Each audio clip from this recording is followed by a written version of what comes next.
We're pretty intimate here. Is that really something you want to broadcast?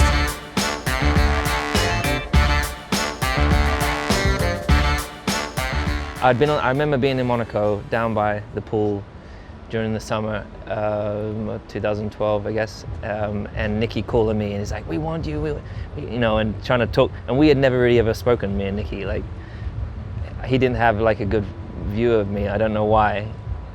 He didn't really know me. We hadn't even met and had a conversation. So I'd hear these things that he would say about me in the media, and I was like, why is Niki hating on me? He's like, and then when we started talking, I think he started to, particularly when we first met, he started to realize that we had a lot in common and we were very similar in our views of racing. And he's like, oh, he's not a bad dude. And then Ross came to my mum's house and sat in my kitchen, which was pretty cool because growing up watching, Michael winning all those championships, and you seeing Ross on the pit wall for all those Grand Prix, and then I got the guy in my mum's kitchen asking me to basically to replace Michael. But it was the idea that I love the idea that you watch Michael go to Ferrari and win and take them from not being successful and be a part of that journey and winning. It looked amazing to watch, and I wanted to do something like that. I had already done everything I think I could have done at McLaren, and I saw Mercedes as this baby about to start growing into something, and I wanted to be a part of it. So people saw it as a big risk, but I saw it as I'm a risk taker, and that's exciting. If you're not taking risks, you're not living. So what made you join? Dieter and Wolfgang Bernhard, who were part of the board. I got a call in the summer of 2012, and I was at Williams, and we had an okay year. We won a race with Pastor Maldonado in Barcelona, But were you managing the team? No, it was a crazy situation. In 2009, I got in as an investor. I wasn't interested in an operational role, and then over the years, my involvement got a bit more. But I was just a non-executive.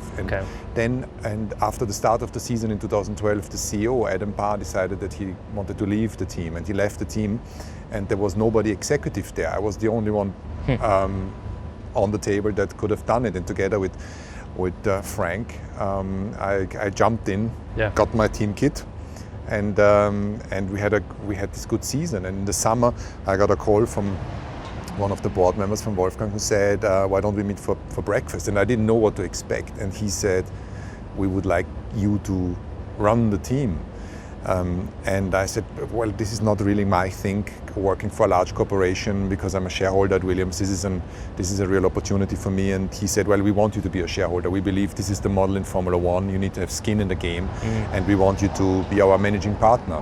Wow. And I went away and thought, managing partner for Mercedes, this is a real opportunity. But I struggled. I struggled to really leave Williams. I started to have a good relationship with some of the people there, and a great relationship with Claire and Frank and Mike O'Driscoll, the CEO. And it was really hard. I was close of saying I stay at Williams, but then obviously Mercedes shines so bright.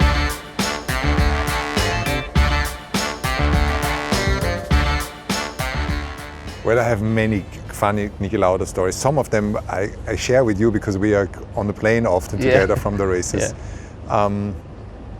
The best one would probably be a year ago or so. We ended up in Tokyo at dinner in a very posh restaurant, many elegant people around it. In Tokyo? In Tokyo. And I was sitting there with a friend of ours, and Niki comes a little bit late and said, "Have you guys figured out how the pay TV functions?" I said, "Pay TV? Which century are you living in?" So we explained it to him how he could watch these things on his mobile phone. So he didn't know how to use pay TV, but he could. No, then What was he trying to watch on pay TV? Well, I guess some kind of action movie. He only had the starter and he left quickly. I don't really have. Do I have any good? I don't have any good stories. I don't remember. Is my problem, the memory of all the stories. But what I do know is from the movie. In the movie when you watched, is it Rush? Yeah. Which is kind of neat. I remember how nervous he was about it. It's like, and he did a screening in Nürburgring, I think. Yeah. Years ago, but I love how he came across in that movie as how serious he was as a racing driver, went to bed early and all these different things. But then you hear all the stories he tells you, and he's he's just as bad as James Hunt. maybe not the drinking, but he was. I don't know what you mean. No. I can't say. I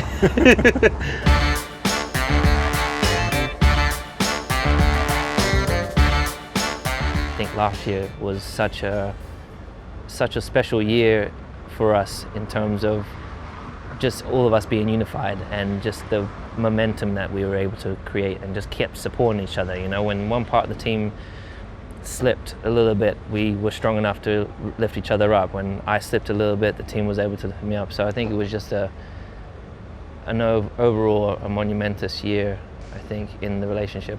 And naturally, obviously, our relationship's been growing through that whole phase. And I think it wouldn't be the same if you weren't competitive. You can see how competitive you are. I'm always hoping that I do a good job when I come across the line in qualifying, because otherwise you bang the table. But you want me to bang the table. We need the money to be invested in the car, not new tables. So. What's your best memory? Well, for me, I'm always so skeptical. I try to identify where we can improve, and I forget the good moments, unfortunately, which is not really nice for your happy That's not good. day. You got to remember that. I remember only the toughest days. And because I have not a very good long-term memory, I think about Monaco last year, which was really important for us to. And I was walking, I couldn't sleep, so I was getting up in the night. And Monaco, when we had a really miserable weekend last year. Yeah.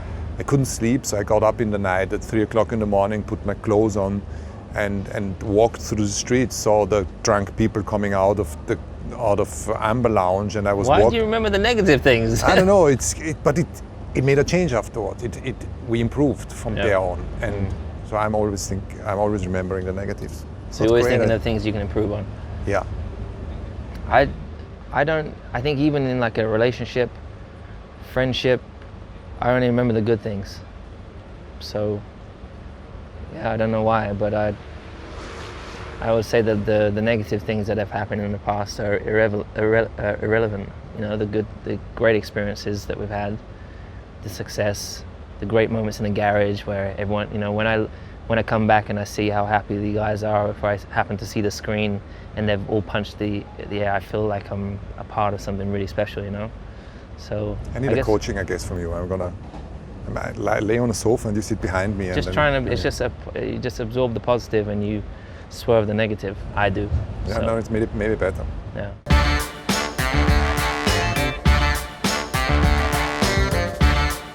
My hopes for the future is that we continue to grow, that we continue to excel, and always moving forwards, and obviously to build our relationship. But I really want to take this team the furthest that it's ever been. You know, Mercedes. I want to be a part of this journey of when Mercedes are the most successful Formula 1 team in history, and I wanted to push it as far as I can with the lifespan as a driver that I have. That it would take a long, long time for anyone else to catch up, and I think it would really, really upset the red cars, the red team. So that's my goal.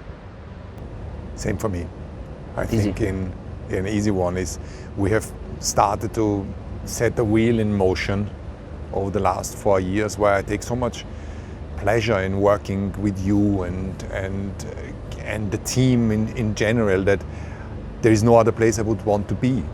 I take enjoyment of being in the factory, of walking around, even at the races, which is quite where there is a lot of pressure. It's a good place to be, and I think we can build something that, if we were to look back in 20 or 30 years, we could say we have been part of a Silver Arrows era, of a Mercedes era in Formula 1 that was the most successful. Yeah. And I think working for such a brand and with such a brand is something that you haven't got the opportunity very often, and we've just started. For sure. Should we say some negative things now? Well, it's not hopes. No, but is there any negative stuff we should say? This is like the nicest conversation, but we don't normally have these nice conversations. They're normally like we're arguing about something, or I'm kidding. always for the benefit of the whole thing. Of the benefit. He's so competitive in everything. Toto's super competitive. It's ridiculous, and he thinks he's better than me. You need to win in everything we do. I do need to win in everything. I hate losing. Do you hate losing? Yeah, I hate losing. It's so painful. When you show your, what do you think afterwards when you watch the video after the race, when you bang the table? That I look stupid, but it's the emotion that I have, that I'm so angry when that happens, because the pain of losing lasts so much longer. Yeah. The joy from winning is it's short, isn't it? 2 hours or 5 hours, but the losing is. But the build up to it is so long. Yeah. Yeah, But waking up losing. When I heard about your gearbox 4 days ago, I woke up at 4 o'clock in the morning. Susie said to me, "What's going on?" I said, "I'm thinking about this damn gearbox." I hate it. I have the same. But the worst thing is that I think people often watching find it really difficult to, because when like today qualifying, I am in pain. I'm in a pain that I can't describe, and no matter how many years I've been racing, it's still there. You know you can do better, but it didn't quite work out, and it's not the end of the world, but it just lingers with you. And yeah, I mean, after the last race, I had sleepless nights also, where I'd wake up from like a nightmare, but the nightmare is of me, I was in the race, and there's other things that happened, and there's all these different scenarios, and what if I did this, or what if we did that, could we have won, you know? I don't know if you've been running through that. No, but remember our discussion Sunday after Melbourne,